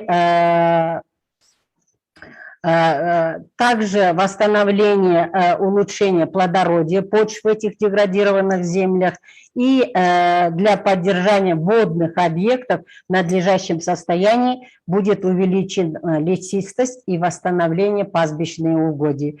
То есть на эти мероприятия выделяются деньги, но самое главное, приняты стратегические меры по борьбе с опустыниванием в Республике Казахстан до 2025 года. То есть здесь Казахстан вместе с глобальным экологическим фондом и программой развития ООН выполняют эти работы на разных, особенно южных регионах Казахстана. Самое главное, здесь нас поддерживает Министерство экологии, геологии и природных ресурсов. Здесь самое важное, что именно сельское население, проживающих в горных регионах Казахстана, является именно третьим полюсом мира и влияющий на климат не только национальный, региональный, но и планеты. Именно местные сообщества особенно уязвимы к последствиям изменения климата, стихийных бедствий и другим внешним шокам, а устойчивость их жизнедеятельности именно от природных систем. Поэтому все национальные программы, региональные программы и глобальные программы должны оказывать содействие именно на восстановление экосистем сельского населения, где в ваших местах это называется коренные населения, а у нас сельское население, чтобы им улучшить их жизнедеятельность и как-то не зависеть от природных таких глобальных рисков. Центральная Азия, и в том числе и Казахстан, входит в число горячих точек биоразнообразия, как видового, так и экосистемного разнообразия. И Центральная Азия является платформой продовольственной безопасности не только региональной, но и глобального значения. Те генетические ресурсы, которые имеют глобальное значение, произрастают у нас в Казахстане и Центральной Азии. Но, к сожалению, именно вот эти изменения климата и внешние факторы усугубляют использование и сохранение этих генетических ресурсов. Однако в нашем быстро меняющемся в контексте изменения климата эти горные экосистемы, несмотря на то, что они уязвимы к изменению климата и деградации, последние десятилетия и Казахстан, и Центральноазиатские республики научились как-то сохранить там вот это богатство. Поэтому принимаются меры по деградации, по восстановлению этих деградированных земель. Самое главное ущерб здесь – загрязнение, строительство, урбанизация и индустриализация, которые влияют, и неконтролируемый дикий туризм, которые влияют на сохранение этих наших природных богатств. Поэтому обезлесение и деградация пастбищных земель, эрозия, опустынивание, выпас скота, загрязнение, все это влияют на неконтролируемый сбор и сохранение ценных растений. Также я хочу отметить, что наряду с усилением процесса деградации появился один важный игрок по борьбе с деградацией. Это местные сообщества. Мы стали помогать местным сообществам, как в это именно время сохранить свою экосистему, налаживать эффективное управление и рациональное использование своих природных богатств. Поэтому проводим обучение, помогаем конкретно мероприятиями по улучшению. То есть сейчас наблюдается сдвиг понимания от потребительского отношения к более бережному потреблению и возврат к корням, к тем традиционным знаниям, которые предков наших по отношению бережного использования. То есть вы сами прекрасно знаете, центральноазиатские страны имеют мировые такие традиционные знания, которые от предков передаются сегодняшнему нашему поколению. Члены ILC из стран Центральной Азии – это наш Институт экологии и устойчивого развития, Rural Development Fund, Кыргыз ЖАИТ, Ассоциация лесопользователей и землепользователей Кыргызстана, Национальный союз ассоциаций водопользователей уже около 2 десятилетий работает в сфере управления природными ресурсами нам в нашем регионе. И особенно нам, в Казахстане, помогают и с пониманием относятся наши государственные органы. Или потому что многие из нас являются национальными координаторами международных конвенций, которые финансируются, эти природные сохранения природных богатств, через глобальный экологический фонд. Поэтому мы, являясь сегодня членами ILC, эти названные организации, в таком контексте вместе работаем и помогаем своим странам сохранить эти природные богатства в пользу жителей, в пользу местного населения наших центральноазиатских стран. Поэтому определенную работу уже по восстановлению экосистем мы уже осуществляем. Но также у нас есть много инициатив, требующих финансовой поддержки. Мы сегодня, мы потом вам, видимо, передадим, покажем, мы вместе с нашими кыргызскими коллегами подготовили проектное предложение по восстановлению пойменных экосистем для усиления резилиентности экосистем и местных сообществ в Кыргызстане и Казахстане. То есть охват проекта – это Кыргызстан и Казахстан. Бюджет тоже, сейчас не буду останавливаться, где-то на 3 года, на 4 года. Поэтому я думаю, важность именно наших пойманных экосистем Кыргызстана и Казахстана обратит внимание наших руководителей ILC, и мы, я думаю, получим поддержку. Это проектное предложение мы вам направим.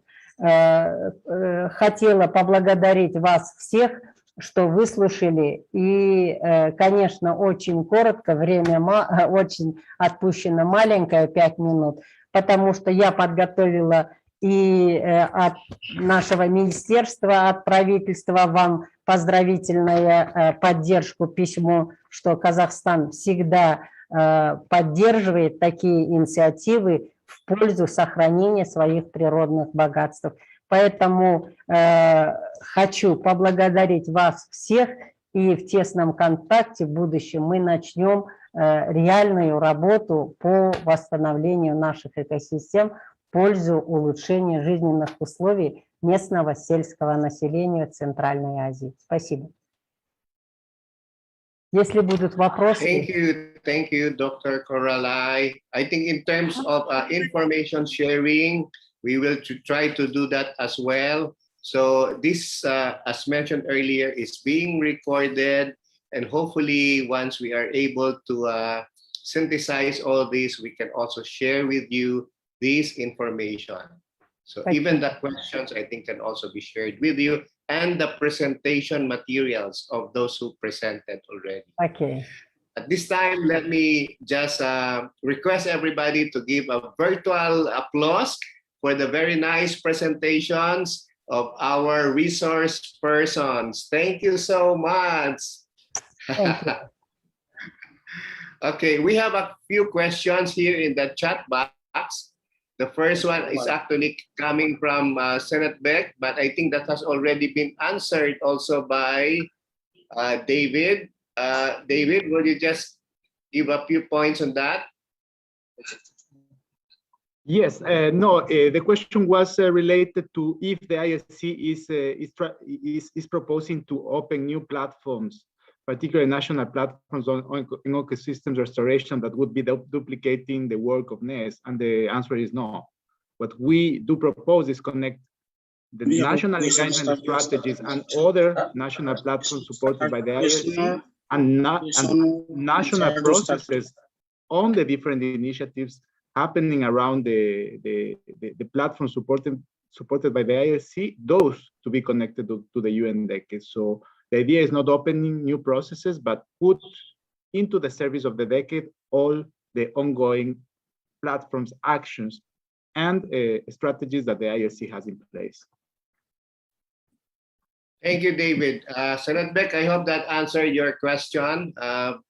The next question is coming from Mr. Mature Raman about this Indian oil.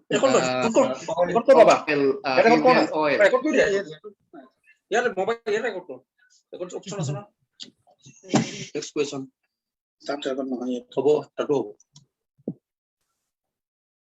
Would you only go? No, that question to do. Good record option. Record option. Recording.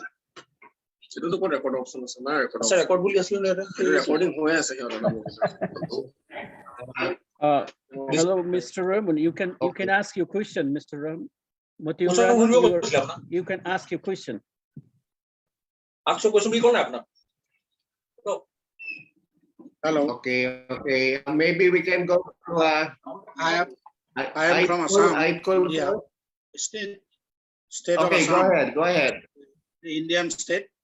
I want to put a question that Oil India Limited had begun drilling at the Bagzan oil field without obtaining prior environmental clearance. Oil India Limited Water Prevention of Control of Pollution Act 1974, Air Prevention of Control of Pollution Act 1981, and Environmental Protection Act 1986. Oil India also miserably failed to conduct mandatory public hearing before the beginning of the drilling at Bagzan. It is in Tinsukia district of Assam. So in this regard, what can we do? Please advise us. And second, our question, the eco-sensitive zone around the Dibru-Soikhwa National Park was reduced in size at the request of Oil India Limited in order to allow the well to be established at Bagzan. In 2013, the Bagzan oil field was inspected by a team from the National Board for Wildlife, which criticized the government of India for ratifying the breaches of wildlife norms after Oil India Limited had already begun operating in an eco-sensitive zone. So, sir, in this regard, what shall we do? Kindly advise us. These are the two questions. Thank you for the questions. Anybody, any resource person who would want to answer to that question? Mr. Panda, would you be able to give some ideas also? Thanks for the question, Mr. Raman. I'm not sure I'll be able to what you can say, answer in terms of legal action, what's possible. As you know, Oil India Limited is a central public sector undertaking, and oil anywhere is probably one of the most precious resource. In that context, if there has been violation of the environment, if you feel there has been a, I mean, this is the legal part of it. If there is a violation of the Environment Protection Act, Air Act and Water Act, Prevention and Control Acts, regarding the then you can move to kind of respective high courts or tribunals. And national, you have mentioned, I have seen in chat box, your National Green Tribunal can only be helpful is probably in the eco-sensitive chain in the Dibru Saikhowa case. They may not be helpful in a powerful entity like Oil India, which is central public sector undertaking under the Ministry of Petroleum and Natural Gas. In such a situation, what mostly happens, communities organizing themselves, taking some, what you can say, action on the ground, forcing these entities, forcing these authorities to at least abide by the provisions of the law. But these are all said and done, oil politics, oil economics, you all are aware with. So I won't comment much on that. Probably Dibru Saikhowa case that you have mentioned, reduction in the eco-sensitive zone, that you can go for some legal action.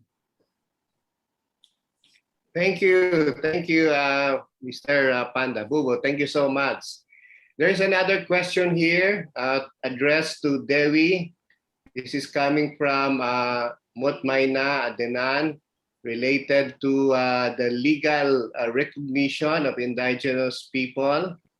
What do they need to have, or the limits? If you can cite some examples in Indonesia. Dewi?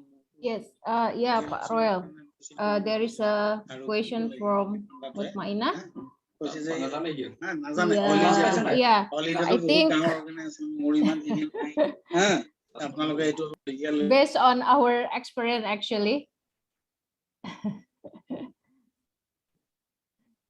Yeah, based on based on JKPP works, actually the decision is based on, depend on the community itself. So we can ask for choosing the local community scheme, then IP scheme. So what we are trying is deep communication with them and tell what their scheme policy that already there, and what the implication of the choosing of one's of the policy. So that's based on JKPP work. So we can ask them to, if there is have a strong system on IPs, we can order them to, for example, in Indonesia case, for social forestry scheme to accelerate the recognition.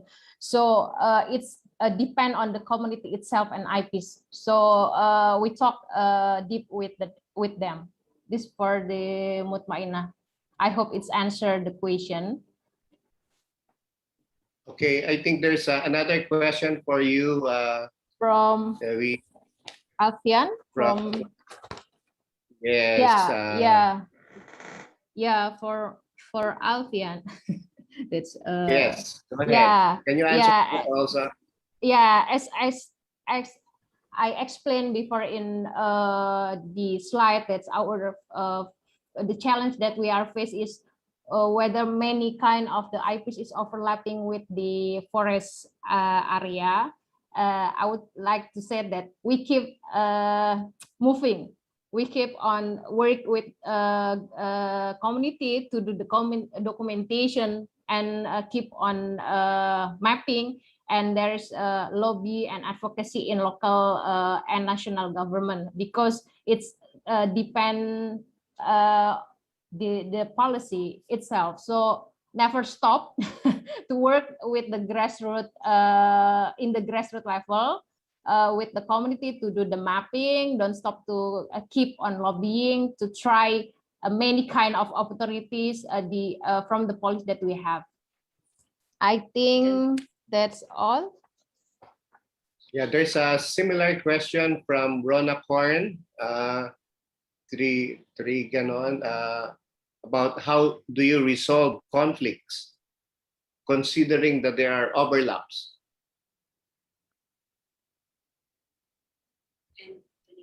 Yeah, I have one example that I show in the slide before, how we work with the Lorelindu National Park. So we talk with the agency, the National Park Agency, lobbying, influence them how to establish the collaboration management. So it's one of the option of the resolution conflict in the state forest. And actually we have a policy in Indonesia about the customary forest, but this is under the social forest scheme. So we try also in that kind of the opportunity. Thank you. Okay, thank you, Devi. There's a question for Bubu, Mr. Panda. A question here is about, is there any sort of positive social constructions of IPs in India on forest conservation that influence the acceleration of restoration? Can I get it? Is there any? What you want? Any? Is there any? Is there any sort of positive social constructions of indigenous people in India on forest conservation that influence the acceleration of restoration? And then there's a second sentence here, meaning that advocation to the people will be easier if they have a good perspective on forest ecosystem.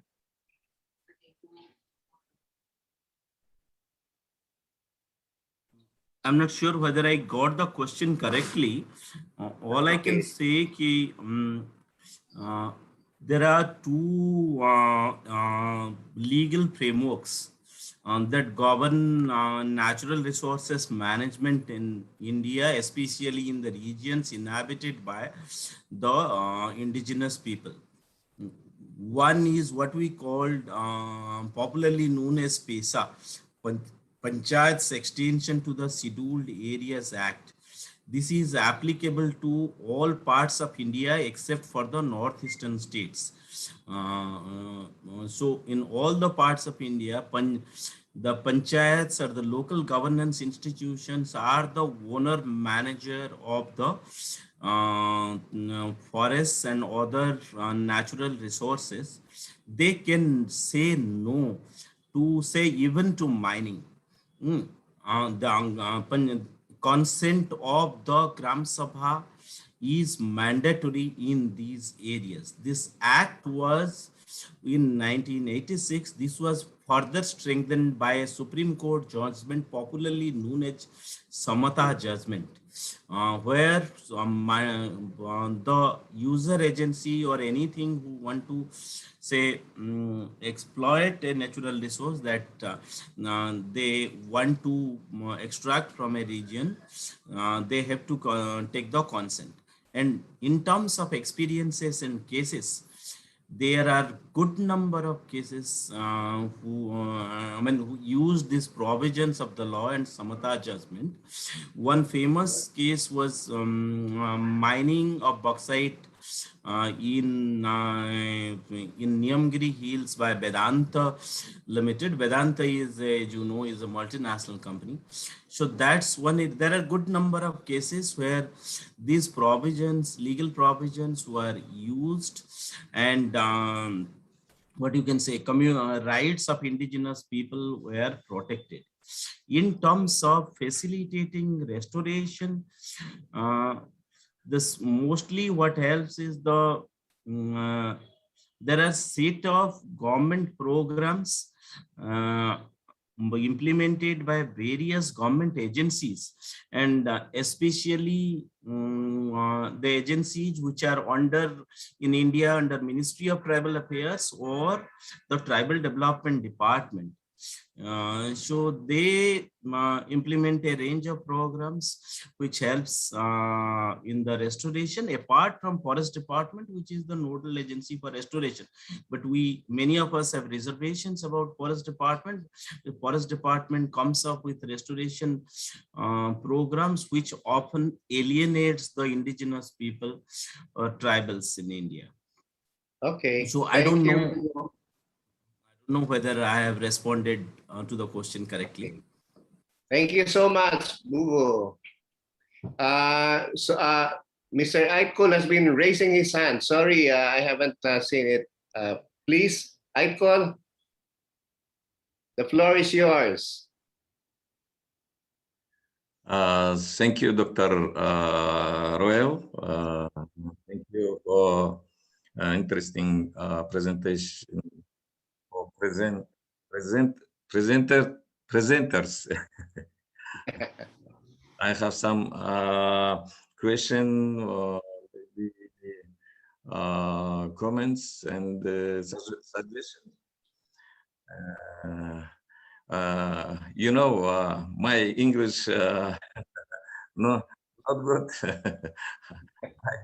I will speak Russian. Ну, как вы все знаете, многие из вас знают, наверное, у нас мы считаем так одни из самых в мире естественных орехоплодовые леса у нас в Кыргызстане.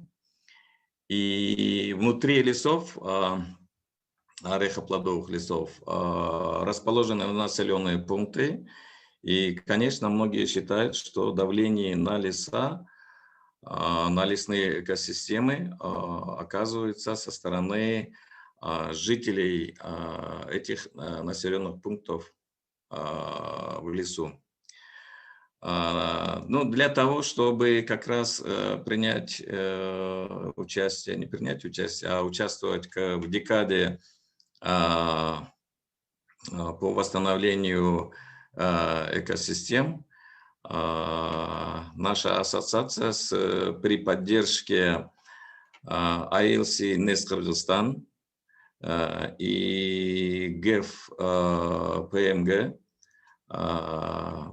с прошлого года реализовала проект по привлечению, участию местных сообществ в управлении лесными экосистемами.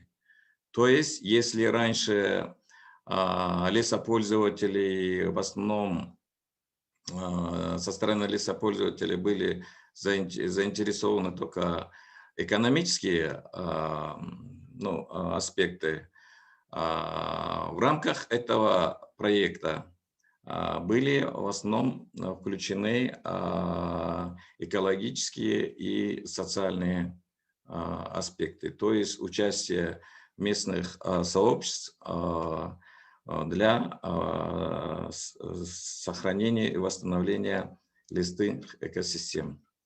В этом, в рамках этого проекта были организована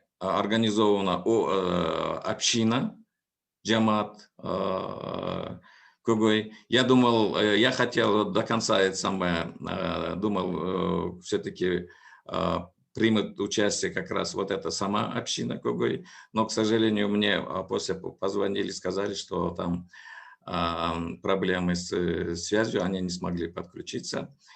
И как раз в основном цель этой как раз общины сохранение и восстановление реликтовых орехоплодовых лесов и оказание помощи государственной структуре, то есть лесхозам, как раз в исполнении вот этих целей. Поэтому опыт получился в течение 2 лет очень хороший. Буквально мы недавно подвели итоги. И было в заключительном, в итоговом круглом столе, на итоговом круглом столе предложение о распространении как раз вот этой хорошей практики, хорошей работы в других регионах республики и в других лесхозах. Поэтому вопрос, наверное, здесь Макика и Дэвиду. Вот как можно будет как раз помочь, поддержать в распространении вот этой практики по участию общин в управлении лесными экосистемами. Спасибо.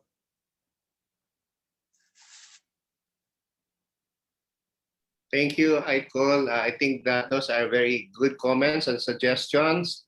Maybe Kulipa can also consider that in her closing remarks later on how we can move forward collaboratively, as an organization, as a platform. Okay, thank you. Dear colleagues, friends, partners, I think it's so good to have 3 in 1.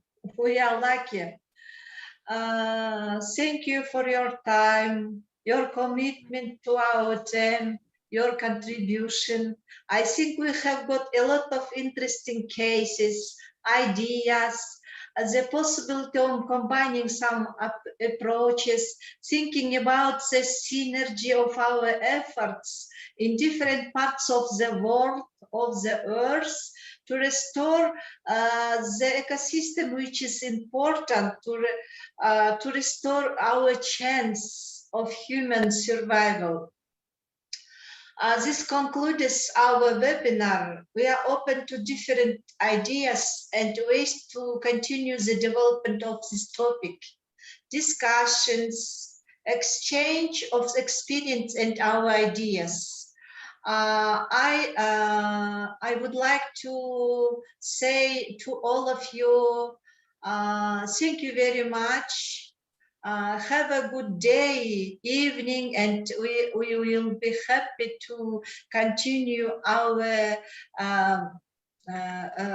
webinar, discuss our ideas and any activity on our platform. We will be happy to see you again on our platform. Thank you very much. Можно коротко я хотела предложение сделать от нас? Go ahead, Dr. Coralai. Я хотела бы, послушав всех наших презентаторов и коллег, учитывая ценность и роль природных экосистем, призываю понять и признать фундаментальную и незаменимую ценность естественных экосистем и принять решительные и срочные меры ниже 5.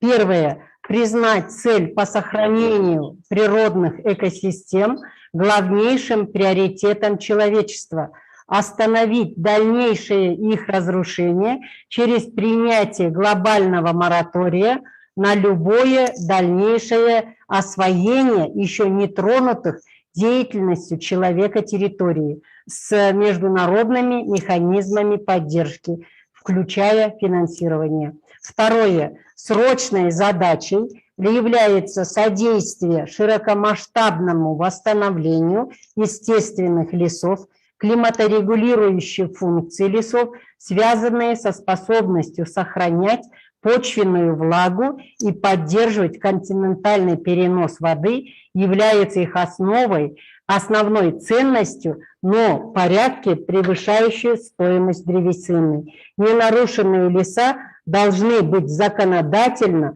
полностью выведены из хозяйственной деятельности и выделены в отдельную категорию с максимальной степенью защиты. Третье. на всех уровнях, от международного до регионального и национального и местного, необходимо пересмотреть существующие стратегии развития и принять срочные меры по защите естественных экосистем и дикой природы. Необходима корректировка всех секторальных политик, в том числе методы ведения сельского хозяйства, чтобы не только обеспечить спрос на продовольствие, но и сократить до минимума нагрузку на природные экосистемы, сохранив социальные условия местного населения, проживающих в той экосистеме. Требуется также переход от традиционного секторального управления к бассейновому и экосистемному управлению с повышением статуса целей охраны природы. Управление водными ресурсами должно гарантировать приоритетное обеспечение природных экосистем водой. И последнее. Меры, направленные на сохранение природных экосистем, требуют также пересмотра существующих и создания новых стимулов и инструментов, чтобы услуги экосистем перестали восприниматься как бесплатные и неограниченные, а управление ими учитывало интересы и роль местного населения и местных сообществ, которые прямо зависят от них и являются их хранителями. Спасибо. Вот таких 5 предложений для сохранения. Thank you. Thank you so much for that, Dr. Caroline. Anybody else who would want to say anything before we end this session? I think based on the objectives that we've set, I think we have achieved all those objectives. We have been informed about the UN Decade for Ecosystem Restoration, thanks to our resource person, Wakiko from UNEP, United Nations Environment Program. We also got a glimpse of the International Land Coalition commitment on this decade of restoration. And we even have a glimpse also of the individual initiatives of our partners in the 3 sub-regions of Asia: Southeast Asia, South Asia, and Central Asia. And I think there are very good recommendations in moving forward. We need to collaborate. We need to share information. We need to help each other. And I think we have also a very good platform in the way this can be facilitated. I hope this will not be our last virtual webinar. Hopefully we can have some more once we already have more data in our hands. Hopefully also we can address some of the issues, the current problems that are in a way challenges that are faced by our local communities. And again, thank you very much to our resource persons. Thank you so much to the participants. Thank you so much for the people behind the scene, the secretariat, the Umot and Dita and all of them around. Thank you so much for your help. This has made this forum very successful. Thank you so much for that. And maybe because it's a success, can we have a group photo? Would that be okay? Can you open your videos and yes. Let's have a group photo.